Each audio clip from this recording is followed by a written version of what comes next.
Good morning, Nick. Nice to meet you. You too. Lovely to meet you too.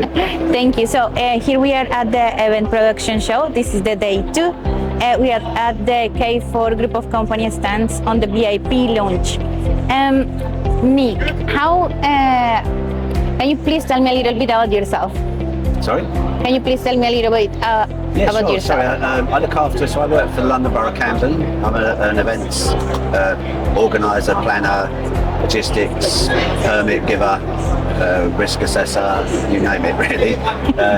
So I look after the outdoor events portfolio in Camden, the London Borough of Camden, which takes you from kind of Covent Garden right up through Euston and Tottenham Court Road up to Hampstead Heath. So we handle all the community festivals, commercial activity, street festivals and street parties in Camden. That's my role at Camden as the outdoor events and festival officer, and then we have somebody who looks after indoor venues as well. Oh, brilliant. And how do you know K4 group of companies? Well, I first met K4. I met Hamid from K4 at a similar show last year, talking about security, talking about medical cover, and I kind of realised that there's a need, especially for some of our more community organisers, to engage a little bit more with professional security and professional medical setups for their events, because some of these events, although they're community-led, they can attract up to 10,000 people. So obviously there's a lot of risk attached to that as well. So we got chatting. Subsequently, we've started to do a little bit of work. So K4 are going to be handling security for us at Holy Fest this year. Oh, nice. Which is an external organiser that organised the Indian Festival of Colour, which is quite exciting. The Festival of Colour? Yeah. When is that happening? That's on March the 16th in Highgate. Oh, wow. Yes, that'd be really, it's a lovely festival. If you go, be prepared to be covered in colour. But it's all right, it brushes it off. Oh, wow. I actually I haven't heard of it. Yeah, actually. Fantastic. Holy Fest, yeah, it's a really big thing, you know. So K4 are going to do security for that, and then we are looking, obviously, at the rest of our community groups to see where we can start to sort of filter them into maybe looking after them really, and putting our arm around them. Do you know what I mean? Making them feel a bit safer how they're running their event, which gives us a bit more confidence as well. Absolutely, thank you so much. So Nick, I don't know if you have noticed, but the security industry is a little bit male dominated.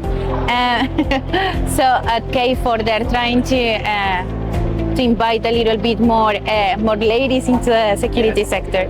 So at the moment we have around 30% of females in security. What do you think? Why do you think at the moment not a lot of ladies want to come forward to work in security? It's a hard one, really. I mean, 30% is quite high. Yes. So K4 should be pretty proud of themselves to do that. And maybe it's just an old school way of thinking. Maybe it's a male-dominated area because it was always perceived as something that men would go into, and perhaps something that women wouldn't go into in the past. And now it's a changing world. And that might also be to do with the people contracting security in. Yeah. You know, we want as big and strong and tough as possible to look after our events. It was the old way of thinking. Yeah. Whereas nowadays, really good security is a lot more about communication, understanding the politics of people as well, and understanding, getting a balance really between being strong security, but also just being vigilant and having a human side as well. And I hope it doesn't come across the wrong way, but I think the balance of having female security officers is good for an audience that's predominantly probably got a 60-40 split anyway, male-female, and some even more female-led than male audiences. So I think, it's a great thing, good thing that you're doing. High percentage, it quite surprised me actually. Thank you so much. Nick, and who are you looking forward to seeing in the speaking area, in the speakers area? Today it's the growing grassroots. How can we grow grass music, which is something really close to my heart. So I run my own grassroots festival as well. It's got some great speakers there, some of them I know as well. But I think the grassroots the grassroots music festival industry is a vital lifeline really for the bigger festivals in the future.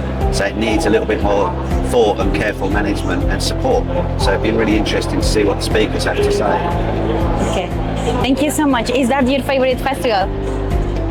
My favourite festival? Yes. Which one is your favorite festival? I like festivals. In general? In general, I don't tie myself down to one genre, but I'm a really big fan, and I've been subsequently most of my life involved in promoting original artists and creating original creators. Yes. So, you know, I run a festival of my own called Priory Live, which is in South East London, which is purely that, you know, no covers bands, no tribute bands. It's a creative area where creative artists can mix with songwriters and musicians, and people get exposed to real music as opposed to people singing somebody else's songs. So I'm a great believer in that. It doesn't always work financially, but there you go. It's a bit of a labour of love.